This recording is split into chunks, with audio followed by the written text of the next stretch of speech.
Welcome back, salsa lovers.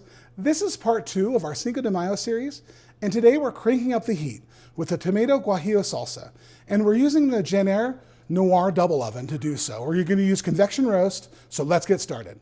One of the best things about using convection roast is that it circulates the hot air evenly, giving us a deep caramelization while locking in those bold flavors.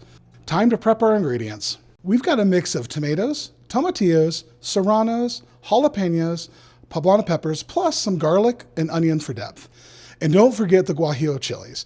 Those add rich smoky heat. Now, into the oven they go. With convection roast, we get that perfect char on the outside without overcooking the inside. Now we blend. In go our roasted ingredients, plus some fresh cilantro, cumin, tahini, and a squeeze of lime for brightness. Pulse to your preferred texture, chunky or smooth. And there you have it, a smoky tomato guajillo salsa with just the right amount of heat. And thanks to the Jenner convection roast, we've got that deep flavor without any hassle. Stay tuned for part 3, things are about to get even spicier.